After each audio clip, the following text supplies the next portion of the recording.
Hello, fuckos, and welcome to episode 14 of the Chris Hunter Comedy Podcast with me, Chris Hunter. Hello, how are you? You had a nice week?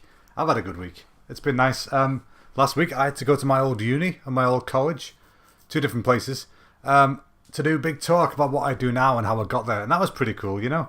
You see these people, and like they're really interested in what you do. Well, one of the classes that I was speaking to, right?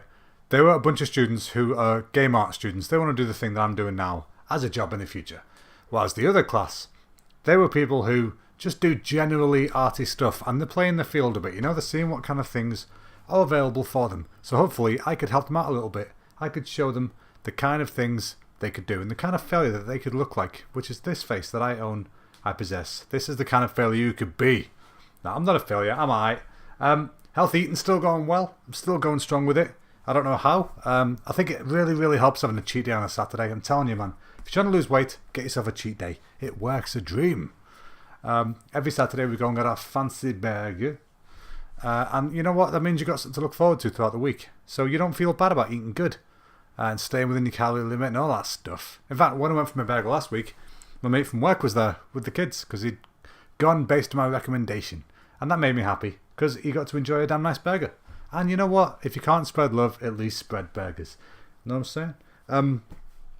Today's been a weird day. It has been, like, we woke up to a fuck ton of snow around today. And it was not easy getting to work, particularly. We pulled up outside Charlie's work and she stopped about 3 cars away from the car she was going to park behind. And by the time we'd finished skidding, we were about half a car away from the car that she was going to be behind. So that was a bit of a close one. Somebody about 5 minutes before us hadn't been so lucky and they'd crashed straight into the sandwich van. So the poor lady in there, she must have fell over surely because she was just stood in the butty wagon and then she got hit, you know, the thing itself got hit by a car. So I feel bad for her, but at the same time that would have been funny to see. But you know, yeah, it was weird. And then I was just sat in work before. I thought I was stuck in traffic and I thought the whole drive there I'm thinking, oh shit, how am I going to park in that big slope car park? You know, the one I told you about the other week with the car that slid down it when it was very slightly icy.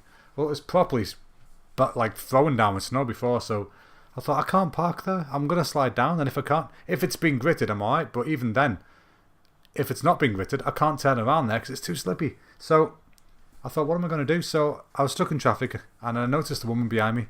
She pulled over and parked right where she was, and I was like, you know what? That's a good idea. Fuck it, I'm going to park here. So I parked and walked about 10 minutes.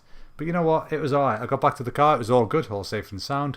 Nobody had slid into me. None of that bollocks. And I got home pretty decent time as well. So all in all, can't complain. But yeah, it's been just crazy, man. It came out of nowhere. Like I was sat in work before and it was a bit snowy and like, that's fine. Bit of snow, whatever. And then I looked out the window like a minute later and it was like sideways blizzard snow. I was like, what the fuck is this? Am I going to get snowed into work? Because nobody wants to get snowed into work. But still. But yeah, with it being cold and stuff, I have decided to finally try and fix the radiators in the house because 3 of them don't work. Well, they didn't work, but now, me being the manly man that I am, I've fixed them. Well, kind of. I fixed them, but then they stopped working again. So I've got to figure out what's going on there, but I think I've got the idea. So we had warmth for a bit, that was nice. Warmth is good. Everyone should enjoy warmth. But yeah, I'm going to have a look at them again and fix them. It's not just a case of bleeding them. You've got to do more than that. But yeah, they're just old, I think. They're a bit seized up, you know. Sorry about that. Joking on my own boredom. Oh, I finally booked my first gig of the year. Yay! So it'll be a gig in May. I don't know the exact date yet or the location. I just know that it's in May and it's in Warrington somewhere. For the lovely Barry Heap. Mr. Barry. There's the sole torchbearer of Warrington comedy, I think. Because it looks like pretty much every Warrington comedy night is run by him in some capacity. So I appreciate him for that. He's a nice guy as well, which really helps. And he normally MCs it, so that's always a giggle. So yeah, that'll be in May. Like I said, I don't know the dates. And I really need to keep writing stuff. I've wrote some new things, but I really want to hit it with a new 5. But a solid one, you know. I feel like I've been a bit weak recently, you know. I need to improve. I need to read what I'm writing, figure out how to improve it, and improve the shit out of it. Because that'll be good. That'd be a nice thing to do, you know, because I want to be good at comedy. I really do. But at the same time, you know, I have to focus on other stuff sometimes, and it just distracts. It distracts from the fun. It distracts from the joviality, if that's even a bloody word. But I just remembered, I'm going to go see Bill Bailey in like 2 weeks. 1 week, I don't know. Sometime in March. It's going to be awesome. Sorry, I've not seen Bill for years. Last time I saw Bill Bailey live was the Tinsel Worm tour. And we saw him in the MEN Arena, of all weird places. And that was awesome. Because we were only sat about 6 rows in the front. But at the same time, I don't think stand-up really works in an arena. You know what I mean? Especially someone like Bill. I see Bill as more of an intimate comedian. So I'm seeing him in Parr Hall in Warrington. Which is a bit more intimate.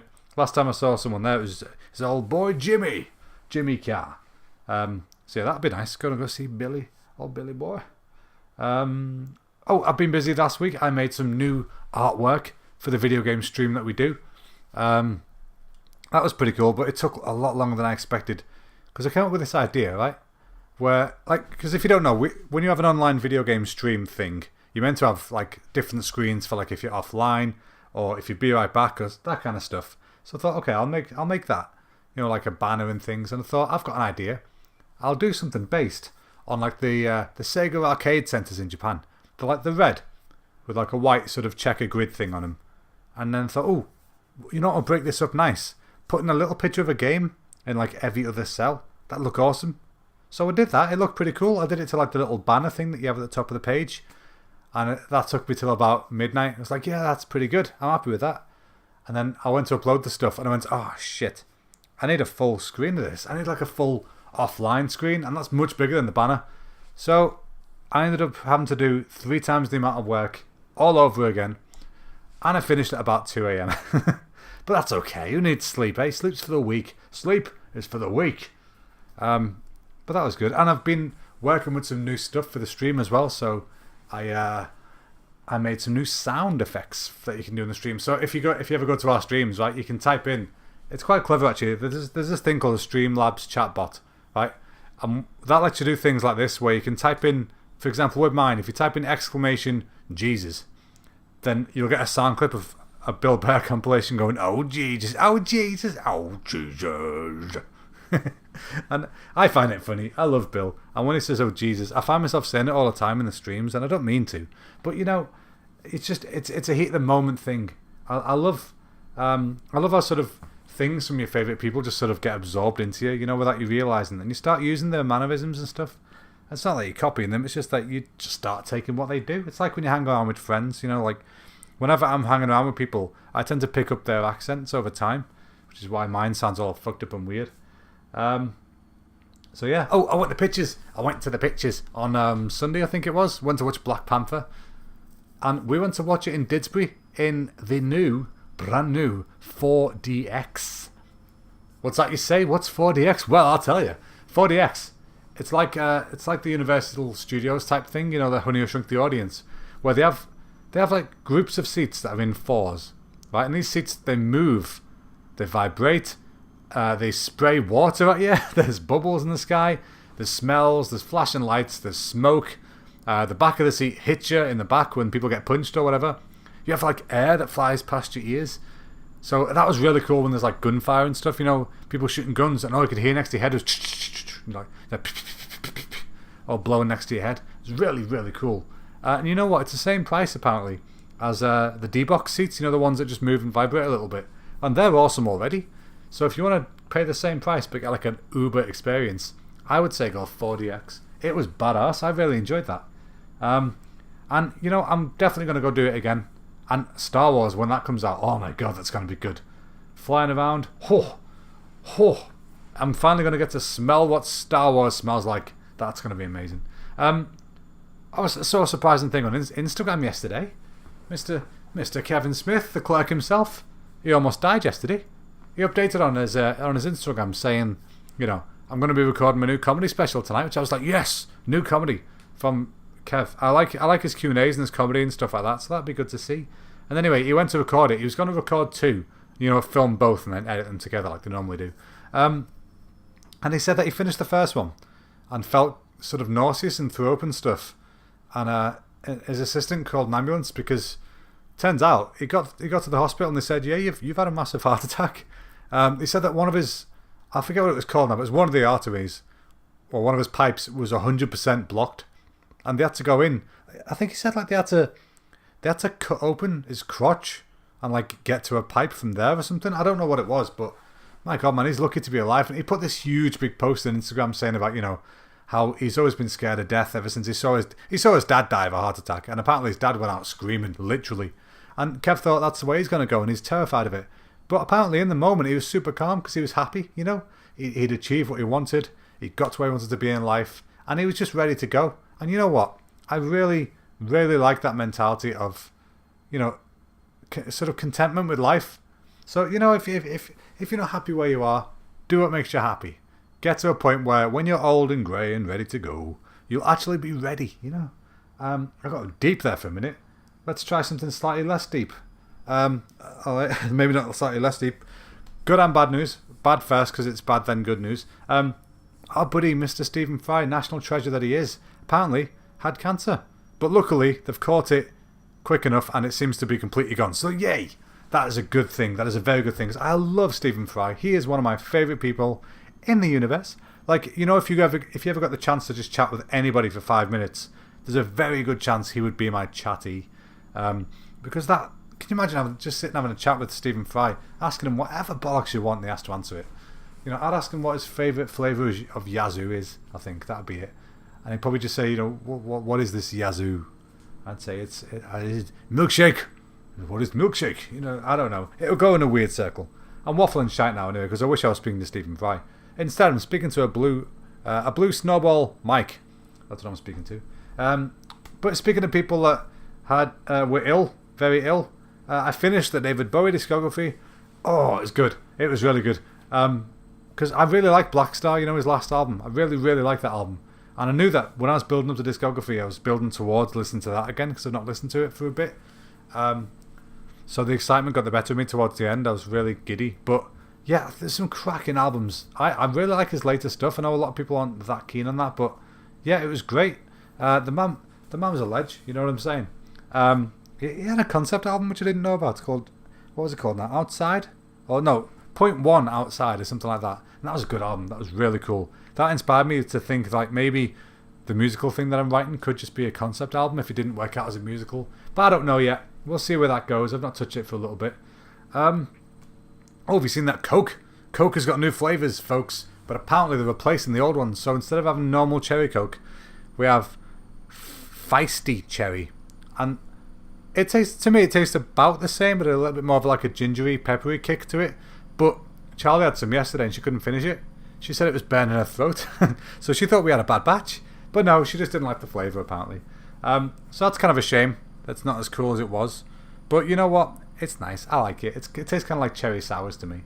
We went back to IKEA. Did some writing there. That was awesome again. I've discovered that IKEA is a great place to write. It's just a good little... It's not too quiet and it's not too loud. So you hear the occasional word. And you know that lets you think of... Like that lets you think of some funny things in the moment. You know, like from that seed of word. And it's cracking. But the only problem is when we went, Charlie accidentally left her favourite scarf at IKEA, and it is gone. It's gone for life. But it's not just a scarf. It's one of those like scarf hat, like scarf hood, like mitten combo thing. It's all one thing. It just looks like a scarf, but when you put it on, it's got a hood and all sorts of shit. It's really nice, but it's a shame that's now gone forever. But what can you do, eh? What can you do? But she doesn't know. I've ordered her a replacement. Ooh, I found it online. Not exactly the same thing, granted. It's a Chinese knockoff, but it'll do. Now, onwards to the weekly regulars. So we've got the Japanese word of the week. This week I decided, since the cat cut my foot the other day by running over it like a nut job, I decided this week's word will be cat, which is neko, as in, you cut me again, I'll ring you bloody neko. Neko, cat. Japanese words for you people. You'll love it, really. This week's recommendation. We found a new show on Netflix. I say new, it's not new, and we didn't find it, someone else probably did. But it's called the St. Clarita Diet. And it's got like Drew Barrymore in it and stuff like that, and the guy who played Hitman. And you know what? It's really good. It's about this woman who she gets sick and wants to... She basically gets sick and turns into a zombie, but not a zombie. She's just a normal person, but she has no heartbeat and eats people. So, you know, normal people. It's normal for these parts anyway. and some southern states of America, as far as I know. But yeah, I recommend that. It's on Netflix. Go and enjoy it. Saint Chloe to Die. And as always, I recommend Cafe at the End of the Universe in Warrington Market if you want to go. Not sponsored, but would love to be. I go every week. It's always tasty. Always. So let me see.